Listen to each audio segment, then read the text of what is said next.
खाटू श्याम बाबा की कहानी। राजस्थान के सीकर जिले में श्री खाटू श्याम जी का सुप्रसिद्ध मंदिर है। श्याम बाबा कौन थे, उनके जन्म, उनके जीवन चरित्र के बारे में जानते हैं इस वीडियो में। अगर आपको वीडियो पसंद आए तो कृपया चैनल को सब्सक्राइब जरूर करें। खाटू श्याम जी का असली नाम बर्बरीक है।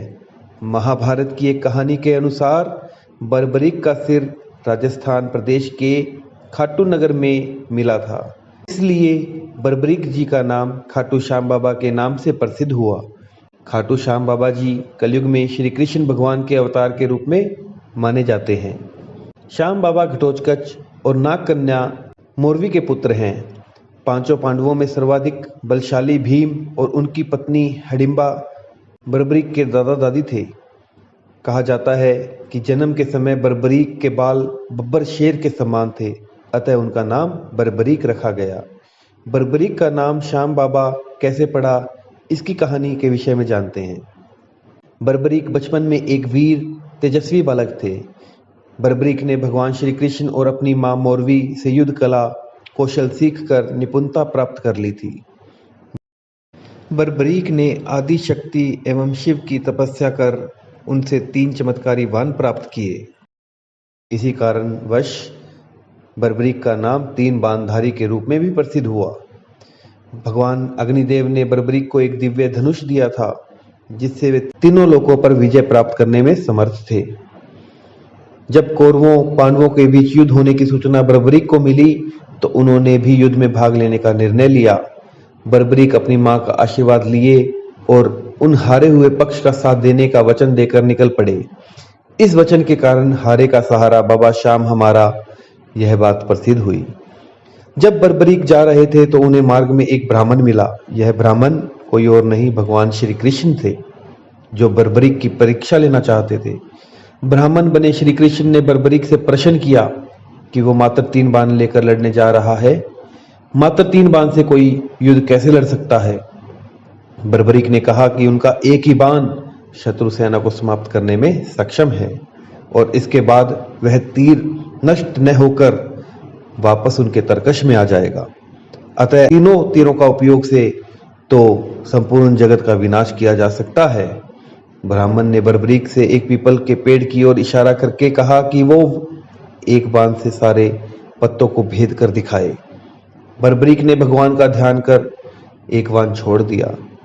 उस बाण ने पीपल के सारे पत्तों को छेद दिया और उसके बाद ब्राह्मण बने कृष्ण के पैर के चारों तरफ घूमने लगा।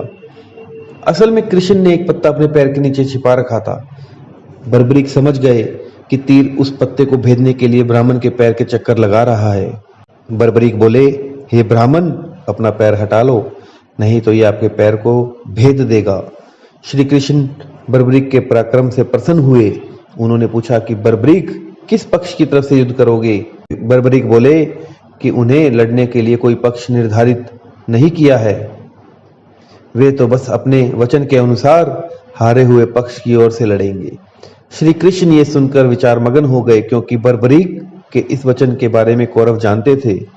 कौरवों ने योजना बनाई थी कि युद्ध के पहले दिन वो कम सेना के साथ युद्ध करेंगे।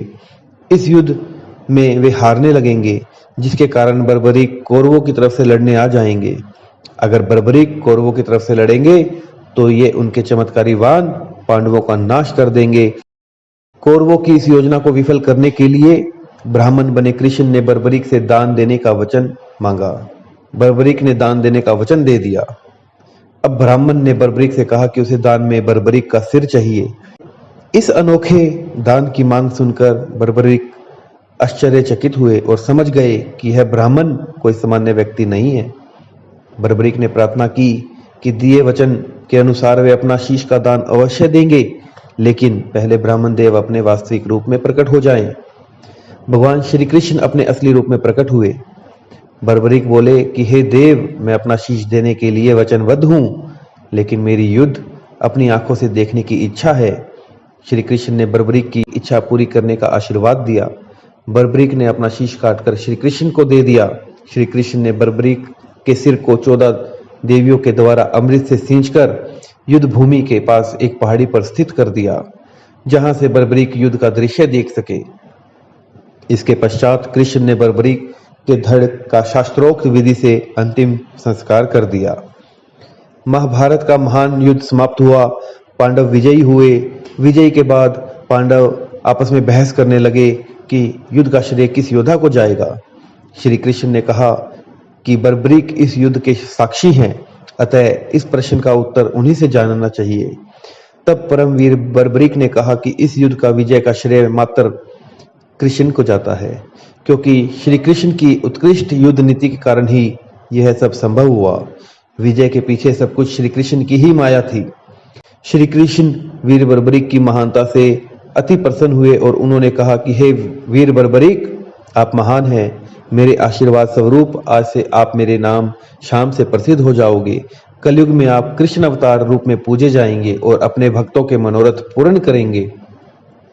भगवान श्री कृष्ण का वचन सिद्ध हुआ और आज हम देखते हैं कि भगवान श्री खाटू श्याम बाबा जी अपने भक्तों पर निरंतर अपनी कृपा बनाए रखते हैं। श्याम बाबा अपने वचन के अनुसार हारे का सहारा बनते हैं।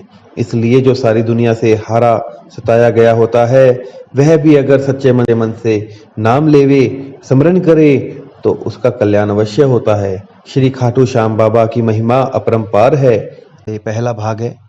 इसके बाद दूसरा भाग मैं जल्द ही आपके सामने प्रस्तुत करूंगा। उस वीडियो के अंदर श्याम बाबा के जो मुख्य धाम है और उनकी महिमा, वो धाम कैसे बने, उसका वर्णन करूंगा। मेरे इन वीडियोस को देखने के लिए, नई जानकारियां पाने के लिए कृपया इस चैनल को सब्सक्राइब जरूर करें, ताकि आपको सारी नोटिफिकेशन मिलती रहे।